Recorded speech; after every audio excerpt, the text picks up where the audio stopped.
தமிழ் உறவுகளுக்கு வணக்கம். காங்கிரசுடன் கூட்டணி கிடையாது, நள்ளிரவில் அறிவிப்பு வெளியானது. தொண்டர்கள் மகிழ்ச்சி என்ற தலைப்பில் இந்த காணொளியை நாம் காண்கிறோம். காங்கிரசுடன் கூட்டணி கிடையாது, நள்ளிரவில் அறிவிப்பு வெளியானது.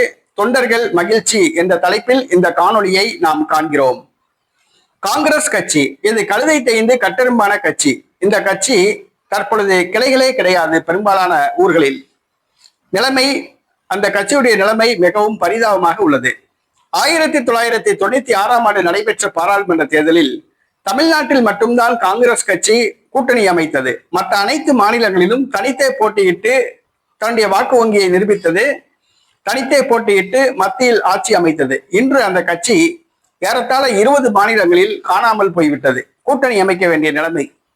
தமிழ்நாட்டிலும் அதே நிலைமைதான். தற்பொழுது 2026ஆம் ஆண்டு கோவா சட்டசபைக்கு தேர்தல் நடைபெற உள்ளது. ஆம் ஆத்மி கட்சியுடன் கூட்டணி அமைத்து ஆட்சியை பிடிக்கலாம் என்று காங்கிரஸ் திட்டமிட்டுள்ளது. ஆனால் ஆம் ஆத்மி கட்சி தலைவர் அரவிந்த் கெஜ்ரிவால் நள்ளிரவில் அறிவிப்பை வெளியிட்டுள்ளார்.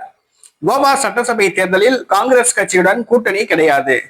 காங்கிரஸ் கட்சியுடன் கூட்டணி அமைத்தால் அது பாரதிய ஜனதா கட்சியின் வெற்றிக்கு வழிவகுக்கும். ஆகவே கோவா சட்டசபை தேர்தலில் ஆம் ஆத்மி கட்சி தனித்து போட்டியிடும் என்று அறிவித்துள்ளார். இது காங்கிரஸ் கட்சிக்கு மிகப்பெரிய அதிர்ச்சியை கொடுத்துள்ளது.